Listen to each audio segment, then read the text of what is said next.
Unfortunately, I can't, but you two go ahead and enjoy the performance. Enjoy. I forgot my camera, but we'll miss the curtain. I'll be fast.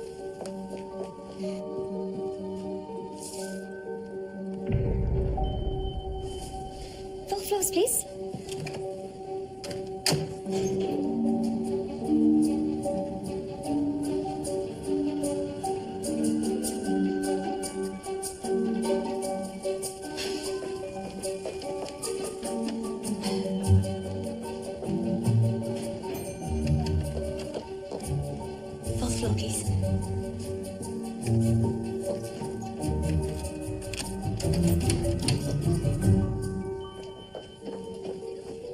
Has Monique returned? No, ma'am. Is everything all right?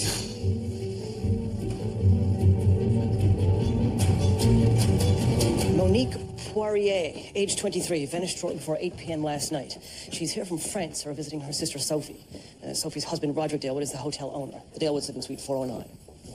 Detective William Murdoch, Toronto Constabulary. Thank you for coming, Detective. Can you explain the circumstances leading up to your sister's disappearance? We were in the lobby, leaving for the theater. Monique forgot her camera, so she went up to the suite to get it. She never came back. I see. Do you have a photograph of your sister? No, I'm afraid not. Detective, I found this in the laneway behind the hotel, sir. That's Monique's purse. Her compact, keys, film. Where is her comb? Her pearl comb. And her camera, it was not in the room. Well, someone may have found the purse and stolen any items of value. George, check with pawnbrokers and camera shops. Perhaps someone will try to sell the items. Sir. That's her room key. Suite 409. And this one? This is to room 212. Sir, why would Monique have a key to a room on the second floor if she's staying on the fourth? I don't know, George. There doesn't seem to be anything remarkable about this room. Perhaps. But a key to this room was in the possession of a woman that is now missing, which makes it a room of great interest. If only the walls could talk, sir.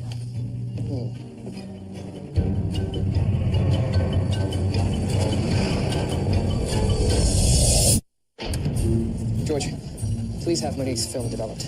It may give us some insight into her disappearance. Sure. Thank you. Excuse me. Yes. Who rented room 212 last night? No one, sir. No one. When was it last occupied? May 25th. That's almost 2 months ago. Yes. Thank you. You wanted to see me, Detective? Yes. You operated the elevator last night? By all accounts, you're the last person to see Monique Boyer. And that was around 8 p.m.? Yes, right before the end of my shift. I took her to the 4th floor, and then I waited for her, and then she came back about a minute later with a camera. Then she asked to be let out of the 2nd floor. Did she say why? Oh, it's not my place to ask, sir. Yes, of course. Thank you. Monique went to the 2nd floor. She knew I was waiting in the lobby. She had a key to room 212 for some reason. Mr. Dalewood, why is room 212 rented out so infrequently? It looks out onto a brick wall. It's our least desirable room. Sophie, perhaps the detective would be interested in the note you found.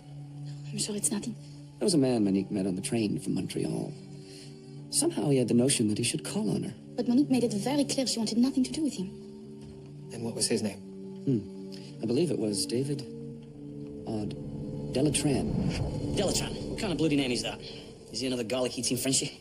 I suspect not, sir. Delatran is a grammatically incorrect way of saying from the train in French. He was trying to be clever. Oh, yes, I forgot. You speak French, don't you? Yes, sir. Educated by Jesuits in New Brunswick. Right.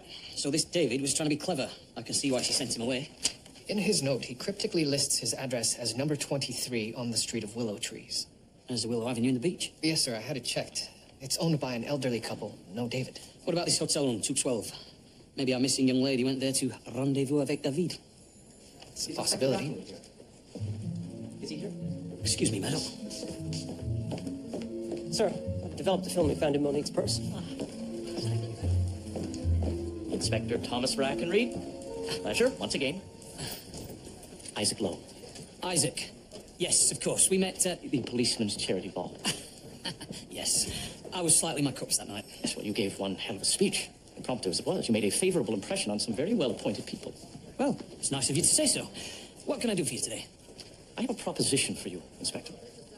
Follow me, Isaac.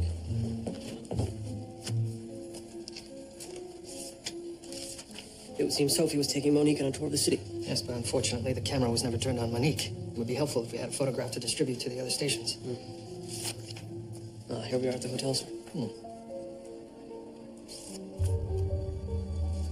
That's room 212, George. And contrary to what we've been told, it was occupied recently.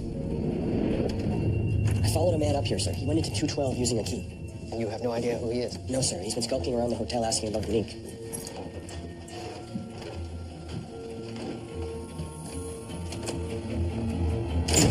Toronto Constabulary. C'est something you can. Qui êtes-vous? Inspecteur Marcel Guillaume.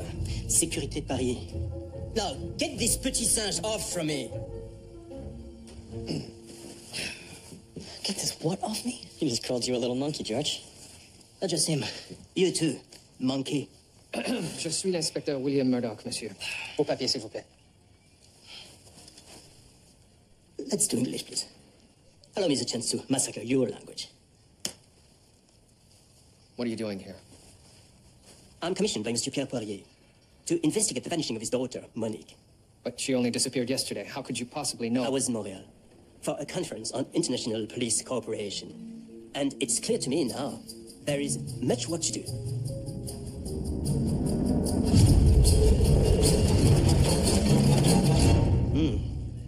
This Monique has an obsession with room 212.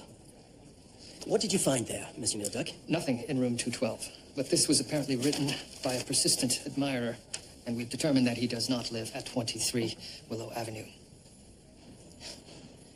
I would think not, Monsieur Murdoch. Son petit fichu sur ses épaules. Elle rentrait par la rue des Saules. She returned along the street of Willows. What the bloody hell is he on about? It's from a song. Rue Saint-Vincent. 23 St. Vincent. I met Monique on the train from Montreal. We talked most of the way. Felt nice talking to her. She's very pretty. And you wanted to see her again, so you gave her your address? Yeah, I told her where I lived, and she said, oh, just like the song, Rue St. Vincent. She sang it for me. But you didn't hear from her. So you went to find her at the Queensborough Hotel, Mr. Bishop. How did you know she was staying there? She asked me to visit, but then I get word she wants nothing to do with me. Made no sense. Where do you work, David? At the Kent Glass Factory. Glass factory.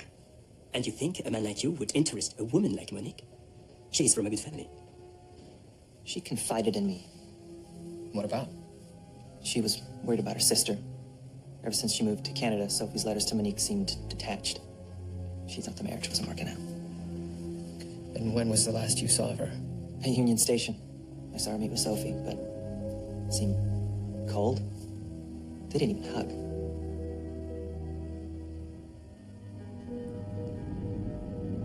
Oh, you have an electric car. Very nice. Yes. Thank you. No, thanks to Gaston Plante and to Camille Faure. Because without them, you have no battery. No battery, no electric car, no photo to show. Mrs. Dalewood, if I may, how is it you came to meet Mr. Dalewood? We met in Paris when Roderick was there on business. It was the start of a passionate affair.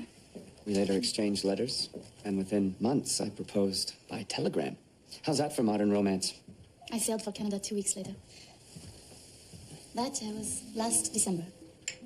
But you are the only one not smiling. I was sad to board the ship, leaving behind my sister and father to start a new life in Toronto. How did your marriage affect Monique? Not well. But it is my fault. Being so far away, I closed myself to her, hoping it would hurt less.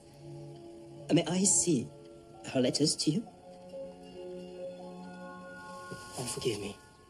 I know those are private words between sisters, but it will help us understand Monique and where she might have gone. My dear Sophie, it has been so long since you've written, and your last letter was so brief. I'm worried that something is wrong, is it? Please, tell me. Dear Sophie, only a telegram. Are you angry with me? Or are you unhappy with Roderick and ashamed to tell me? A woman bears her heart, and you read her words like a newspaper. I am coming to visit. Please don't try to talk me out of it.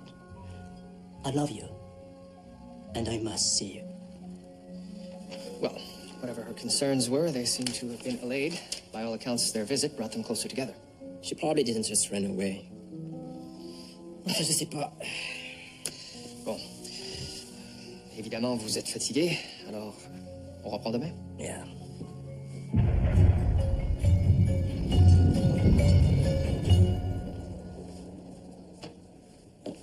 You're here quite late, sir?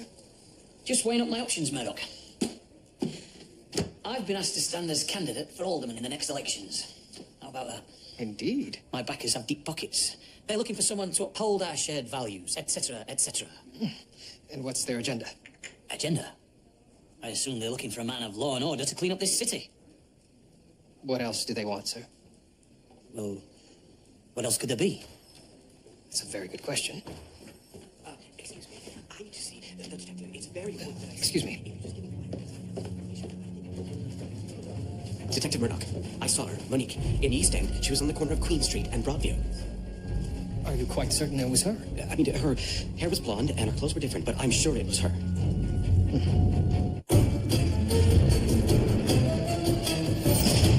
The desk clerk saw the woman, presumably Monique Poirier, crossing at Queen and Broadview. Do we have a photograph of Monique to show people in this area? No, and it would take weeks for one to reach us from France. Actually, sir, I may have an idea. It's possible Monique's father could wire us a photograph. But a telegram is for words. Yes, telegraphs transmit dots and dashes, which represent letters. But they could easily represent any values we assign to them. Values? Yes, let me demonstrate. Any picture is simply a collection of shapes and shadows, the components of which can be broken down to individual units. All we have to do is assign each unit a numeric value according to where it falls on a grayscale. Yes, sir, I see how the picture can be converted to numbers, but how do we convert numbers to a picture?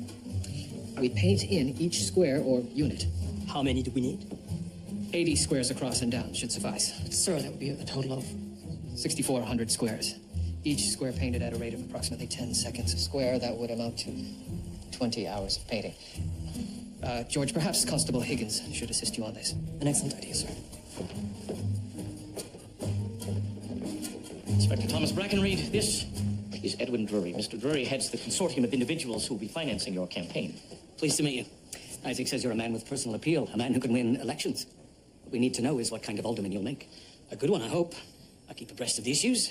I'm familiar with the workings of city government, and as a man of law and order, I'm prepared to do what's necessary to clean up this city. What's your view on the proposed subway project? Subway? I haven't given it much thought. But as a police inspector, my focus has been on the streets, not below them. Well, of course, your experience in law enforcement is of great interest to us, but this is the future of the city. Boston just opened their subway. Paris is building one. A world-class city requires a world-class subway. Imagine an electrified railway running underneath Queen Street, whisking people from one end of the city to the other in a matter of minutes. That would definitely put Toronto on the map. I'm glad you agreed, because our consortium is very keen on seeing the subway proposal approved. It's set to come to a vote after the elections. Currently, the council is split on the issue. We're hoping that your vote will carry the day, as our consortium owns much of the land involved. Oh, it's time. Demain, monsieur. Sirs, we've received word from Paris. News, Psalms, plain, D apostrophe... yes. So, nous sommes enthousiastes, oui, la sécurité, parfait. Oh, good. The father has agreed to provide a photograph. La security will conduct the coding and transmission immediately. So, now we have time for lunch. Sirs, a body's been found at Union Station. It's a young woman. But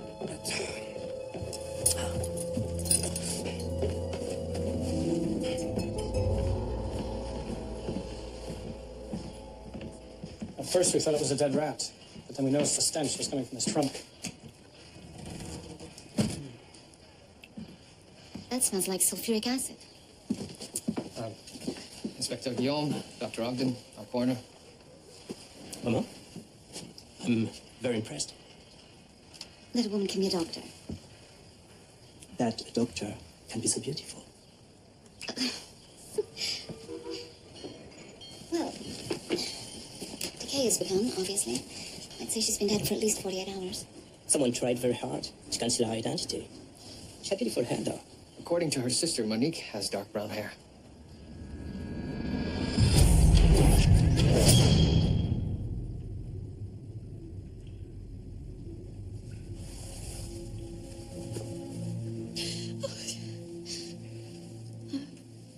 eyes like hers, but the face. Did they do this to her when No, she was dead before the acid touched her hands and face. Did Monique have any identifying features on her body? Any birthmarks? Yes, she had one on the back of her neck. That is why she always wore her hair down to cover it. Like this? What is her? Monique. Who could have done this to you? Do you remember the stakeout we did in that postal box? Oh, do I ever. That was the most boring night of my life. This is worse. Really, Higgins? I don't find this so bad. In fact, I think this could be a recreational activity. Think about it. It allows anybody to be a painter. You just need to know which color to put where. This isn't black and white. Yes, but it doesn't have to be, Higgins. And it doesn't have to be squares. You could have whichever color you like in whichever shape you like. We could call it paint by numerical value. We could sell small kits. Couldn't sell worse than your adventure novel, Will. Oh, that's great, Higgins. Very, very supportive. Encouraging. So, how is our long-haired, cheese-eating pond-upper? He's fine, sir. He has a certain je ne sais quoi. Je ne sais quoi. What does that mean? I don't know. So why did you just say it? Sir, how was your political meeting? Oh, that. Well, they want me to champion their subway proposal. A subway? Fascinating. Yes. We've just commenced building a metro in Paris, and it's fantastic. Well, of course, there is the cost of a subway to consider. Right. Well, nothing's free. Subway construction is very dear. Heads have rolled because of that. Yes, I've heard similar stories coming from Boston. Right. So what are you saying? Stay clear of the whole deal? No, sir. No, sir, not at all. It's simply an issue of who do you want to work for? Are you representing the people or your backers?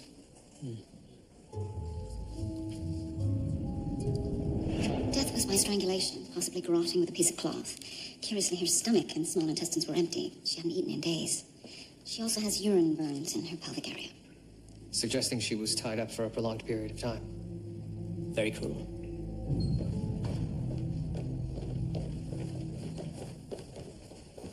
Gentlemen, how are you faring? Sir, if the woman in the trunk has already been identified as Monique, do we really still need the photograph? Yes, Henry. We need to track her movements after her disappearance. Having a photograph could prove to be quite useful. Henry, could you turn the... Sir.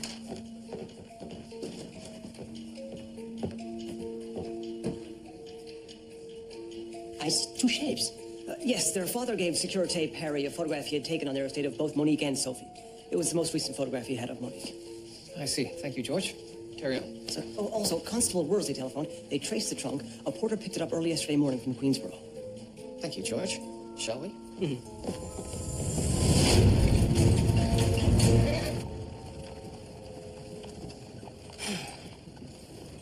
This coroner. You're in love with her, yes? I beg your pardon. Please, monsieur. It is obvious. The way you sneak glances at her when she's not looking, the way she sneaks glances at you. Well, she's engaged to another man. Then it is a perfect situation. How so? Well, she can be your mistress. My mistress. Monsieur Murdoch, the marriage is about family. You make babies with your wife, but you make love to your mistress.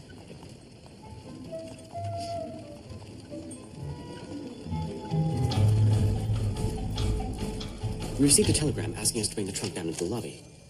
What time was this? About 4 a.m. The trunk was taken from what room? 214. Beside room 212.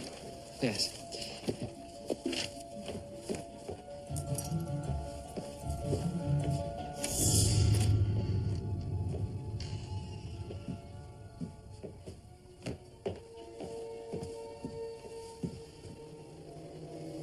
She was tied to this chair. And gagged? Smell of ammonia. Urine.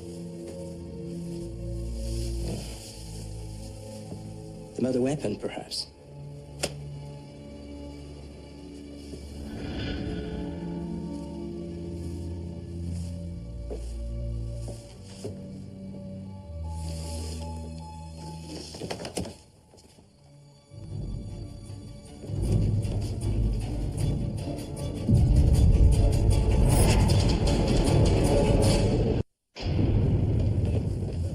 Sir, yes. Who booked room 214? Oh, Mr. J. Hill, paid by mail, postmarked on the 22nd of this month, but he never checked in. 22nd. He asked for room 214 specifically. Yes, people sometimes do. It's one of our less expensive rooms. And when was the trunk delivered? I have no record of that. I see. Thank you. You have news, Dr. Ogden? Yes. Monique's murder reminded me of a case I read about 6 months ago in Montreal. I had the coroner's report sent on the overnight express. A Jane Doe in her early 20s was found stuffed into a steamer trunk. She was also strangled with a cloth. Just like Monique. Excellent work, Doctor. It's good to have you back. It's good to be wanted back. And Darcy? He's well, I hope? Yes, he got a position at the Victoria Sick Children's Hospital. Oh, good. Very good. Thank you.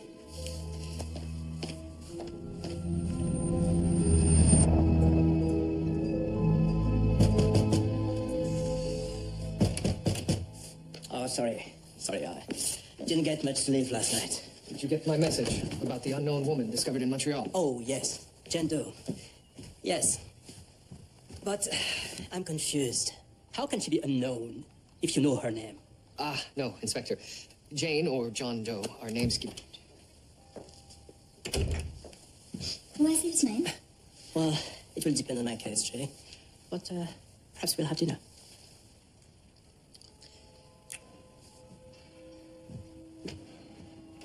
You were saying? That's your wife? Oh, no. Her name is Cecilia. I met her last night in the hotel. So, you think Jane and Monique were murdered by the same man? Yes, but as I was saying, Jane isn't... Oh, I thought I heard another man's voice. Good morning, monsieur. I'm Angelique. Merci.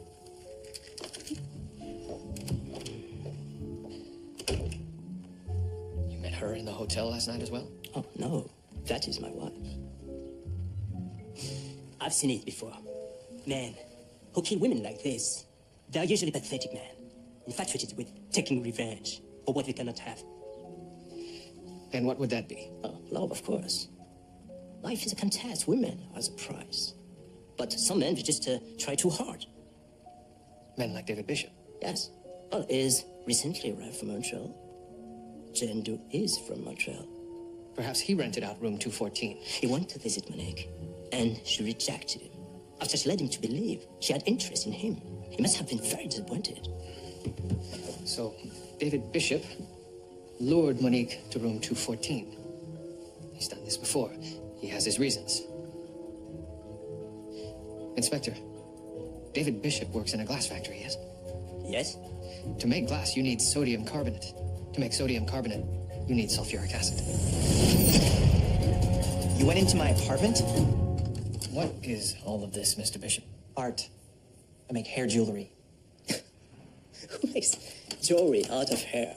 I do. Isn't it obvious? No, for me, it's just very strange.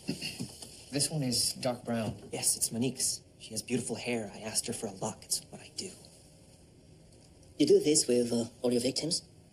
Make their hair into little ornaments? Victims? The women you murdered. Murdered? Now, hold on. Where did you get all of the hair for these, Mr. Bishop?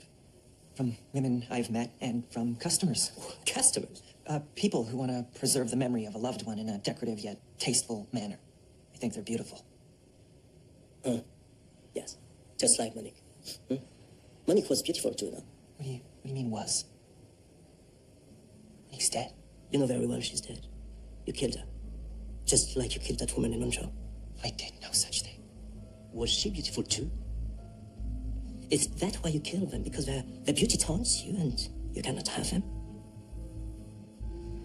Mr. Bishop, where were you between the 5th and the 16th of March? Montreal, perhaps? I was in Moncton visiting my family. This telegram confirms that David Bishop was in Moncton when Jane Doe was murdered in Montreal. Who else has access to this sulfuric acid? Sulfuric acid is found in fertilizers, batteries. Roderick Delwood. Yes. He owns an electric car. Electric car?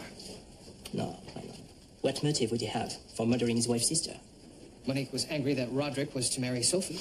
That's not enough. Sirs, a pawnbroker just turned this in. sold to him yesterday. Pocket camera. The same camera used by Monique, no? Yes. There's film in it. You develop your own photographs. Impressive.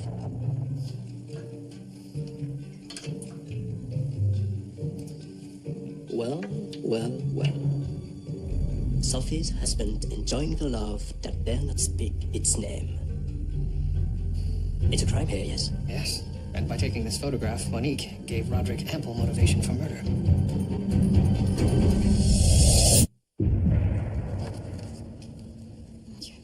You claimed to have a torrid sexual affair with this man, who clearly prefers men. What exactly is the nature of your marriage?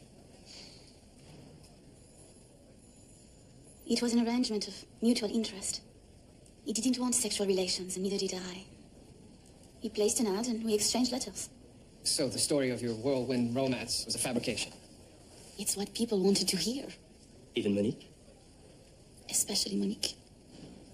That's why this was so perfect. Who would ever know? Did you know that Roderick was a homosexual? I am a French girl. I know the ways of the world. But it was never discussed. But Monique knew, or suspected it. She took that photograph, no? Not that I'm aware of. Why? We believe Monique learned of Roderick's homosexuality and set out to expose him. So she rented room 214 under a false name to spy on room 212. And then, when the time was right, she let herself into room 212 and took this photograph. Do you think he killed her? What do you think?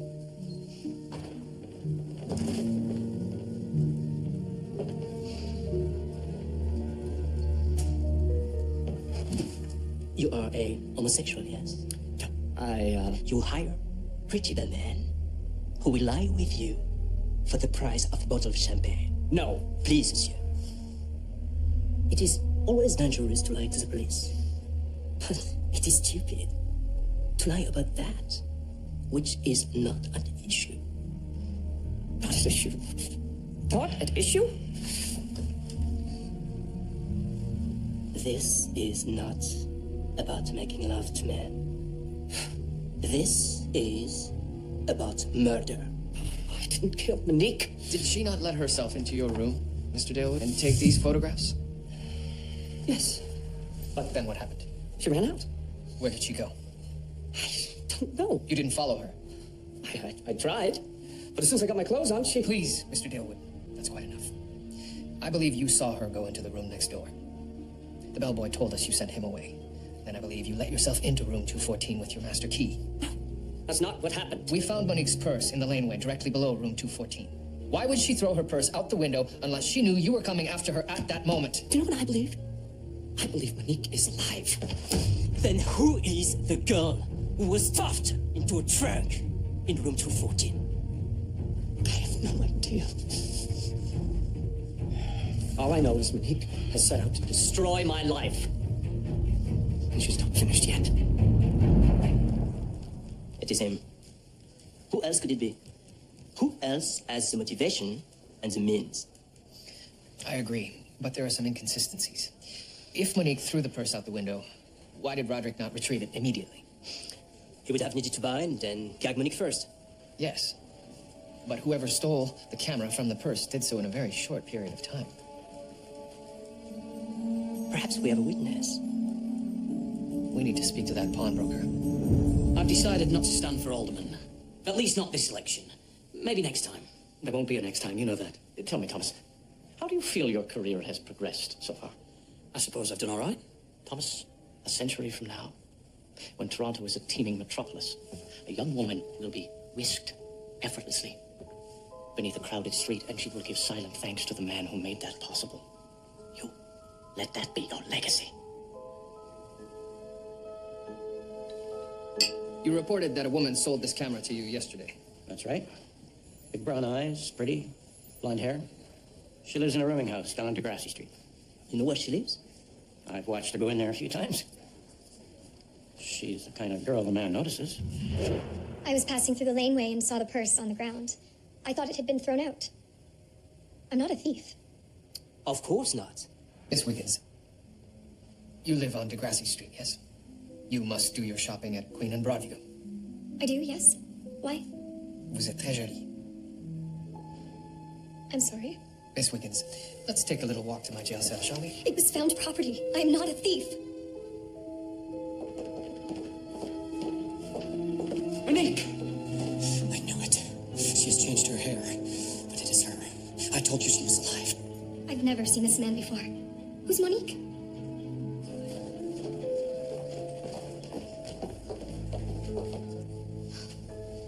She looks so much like Monique. It's astonishing, the resemblance. But it is not her. What are you saying?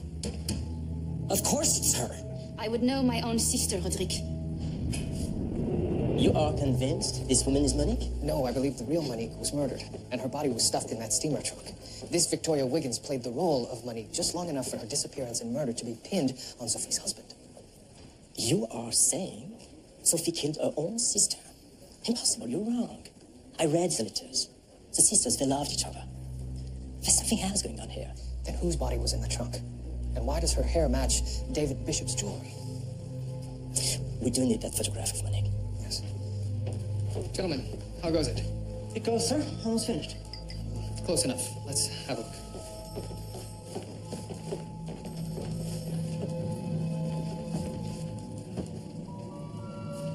I don't recognize either of them. I do. George, take a photograph of this telefacsimile. Sir. Inspector. Here. This is the woman we know as Sophie. But I believe this is the real Sophie, the woman smiling here. Then who is the woman who has been calling herself Sophie? Where did you get this? It was sent by Sophie and Monique's father. When? Yesterday. It is a telefacsimile, a new technology invented by Monsieur Murdoch. This is Monique, and this is Sophie. Strangely, it appears she's not you. You met Sophie on the ship, didn't you? Here she is to your right the day you sailed. And during the course of the voyage, the two of you became friends. Very good friends. The kind who tells secret. She told you about the arrangement she had with her wealthy fiancé. A man whose bet you would never have to share. A very good arrangement indeed. So you decided to take her place. And once the ship docked in Montreal, you killed her and stuffed her body in a steamer trunk. You can't prove any of that. Please, madame. Or should I call you Jacqueline? Jacqueline Chasson. Oh, yes. You remember her, don't you? She's wanted by the French police for murder in Normandy 10 months ago. The French consulate here is sending us her photo as we speak. And I wonder what she will look like. If you're willing to make a confession, we can help you avoid the noose. But perhaps you would prefer the guillotine? Oh, it's up to you.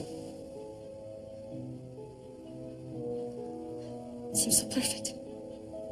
A new identity, new life. But then her sister had to come and ruin it all. Oh, but that's when you turned a problem into an opportunity. Kill Monique and frame your husband for her murder. And then you would have all of his wealth once he was hanged. That was a most devious plan. You knew your husband dallied with the bellman in room 212. And you would do anything to protect his secret. So you made it appear as if Monique was caught spying on him and was killed for it. Fantastic. And that's when your accomplice, Victoria Wiggins, came in. You needed someone to play the role of Monique. When the real Monique was bound and gagged in room 214 for 3 days. I felt bad for her, but what can I say? It wasn't my sister.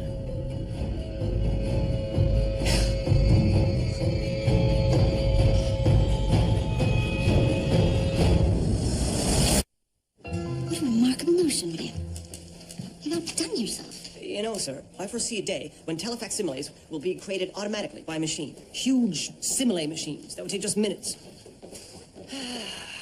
Dr. Ogden, if there is one image I will take home to France, it is of you looking at me. Jacqueline Chasson, also known as Sophie Delwood. Such a tragedy for the father. Yes, to fear for a missing child, only to discover both daughters killed by this woman. Thank you, Inspector Guillaume. The pleasure was mine. Now I can attest at the next conference, international police cooperation is not only possible, it's already a fact. N'oublie pas mon conseil concernant cette charmante pathologiste, n'est-ce pas? Malheureusement, je crois que ce n'est plus possible. William, just a little joie de vivre. That's a good thing. I'll try. Please, do. Mademoiselle, monsieur. Merci, Senor Guillaume. Whatever was that about, William? He believes I should try to be more French. Well, shouldn't we all? Gentlemen.